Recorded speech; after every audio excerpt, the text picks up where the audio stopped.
ago, I got a call from John Liu, John Dennis Liu, ecologist, filmer. He said, Frank, you want to come with me to Lima, where they are preparing for the COP21 in Paris. Because I think we need to create some kind of platform or venue for indigenous people. They need to have a voice. And it immediately resonated with me. And he continued and said, maybe it's something for the Embassy of the Earth. And the Embassy of the Earth is a foundation that's sort of a platform that helps, gather people around real issues of the continuation of life on Earth on terms of climate or water, education, health for children and people, where it gets complex and people need to come together to design solutions.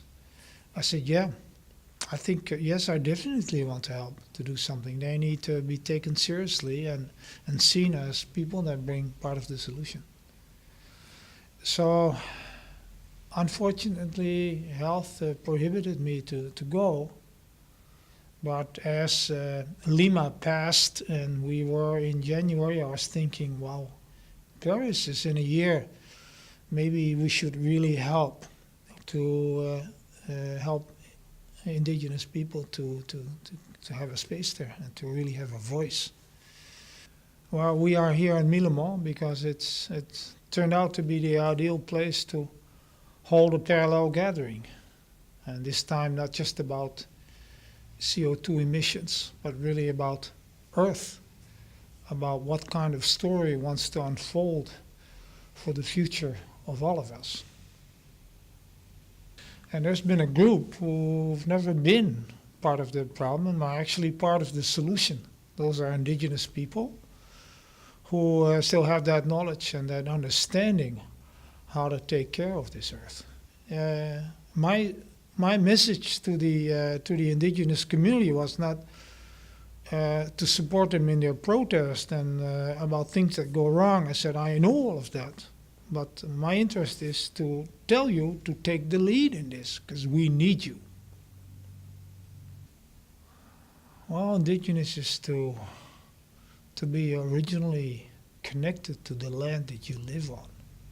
Most people move away from their land, but in my sense, we're all indigenous. It's not something that we have these native people that remind us of movies and books. But we are, in essence, if you go back generations to generations, we are inhabiting the land. And we lived in communities and we knew how to work with that land because the land was telling us.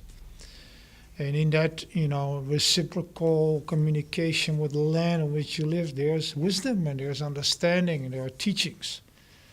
So indigenous means when you still have, aware of, have conscious knowledge of those teachings that are original and keep you connected to the land. Well, in the center of Paris, or rather at the COP21 at the Le Bourget, the airport, where they hold the meeting, that's about negotiating, it's about problem solving, it's about contracting with each other. And at the Chateau de Millimont, there's a natural space.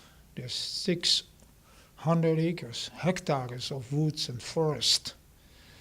There's a community of people that are coming together to honor and to pray for the wholeness of Earth. They are in a continuous ceremony with each other. But ceremony in the indigenous way is that you maintain and undertake the relationship with all things that are living. It's something that you do on a continual basis. So what's our role in our evolution? Because we kind of stepped out of it. We're looking at ourselves in our lives. How about not being apart from nature, but being part of nature? To start to, think the way nature works. And in that way, that would be a really good outcome. We live here in a tangible world, in a real world.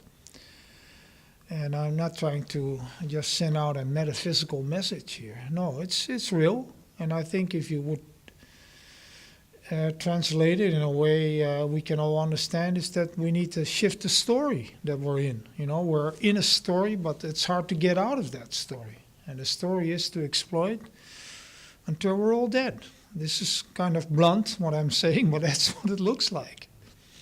And if you change the energy or consciousness, then the story may shift as well.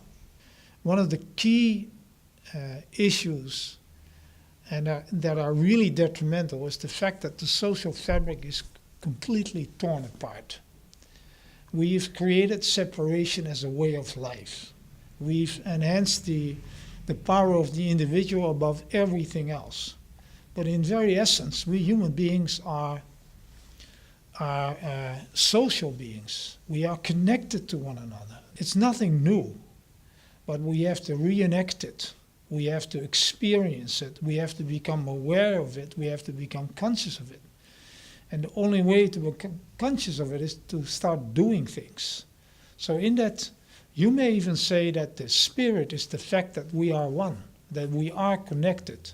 It's hardwired in our brains.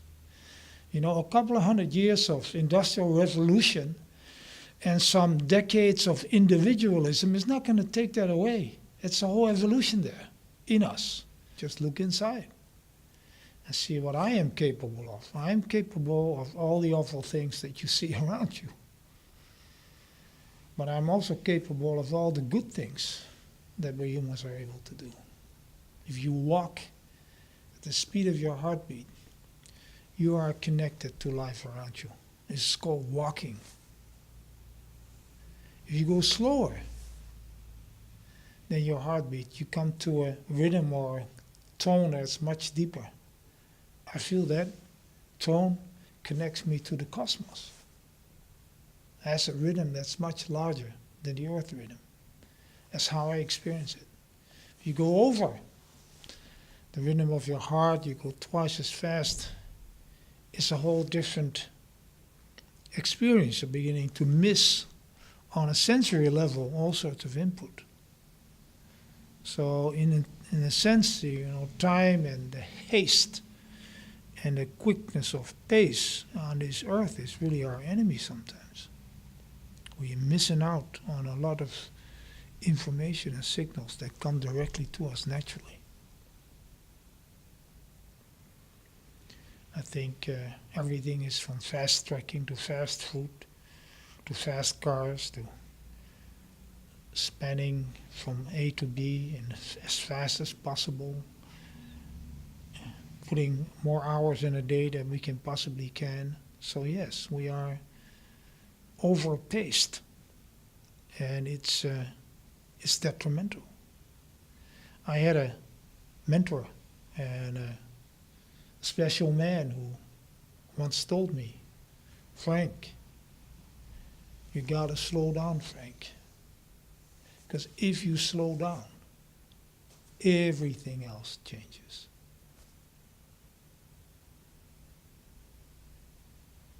If I look at that conclusion of Millimon at the end of our gathering, my conclusion would probably be that we were just like humans. We called ourselves the wisdom keepers. But that may be a bit too overambitious, because we are all deeply human, with the pluses and the minuses and the harmony and the disharmonies, and it's like a community. We just led the life of a small community, living together, doing ceremony together, working together, speaking together, cooking together, eating together, singing, being the host of people coming to visit us. And that's maybe the essence of what I felt that Millimon is and can be, is that restoring that sense of community and community-based life. It's easy to jump on new technologies because that's pretty amazing what's happening and pretty awesome. But in my travels and if I look around, I think that what is most hopeful is the potential of many, many human beings that are ready to be touched and to be engaged. So it may look like a silent majority, but these people are at the edge of becoming active and wanting to engage and commit themselves into helping anywhere. And that's just increasing. That's like exponential. It's going very, very fast. And that makes me very hopeful. There are many, many initiatives around, even your local neighborhood almost.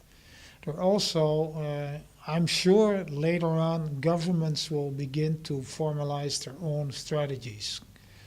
And it'll be easier for just ordinary citizens to be engaged. But what I sometimes call, it's spirit in action.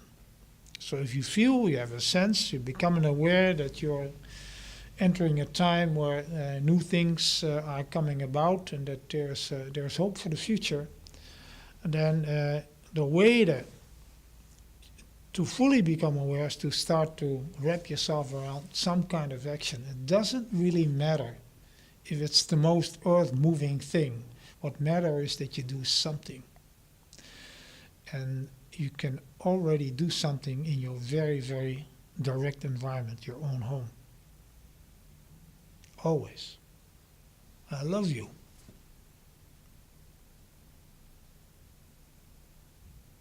I love you all.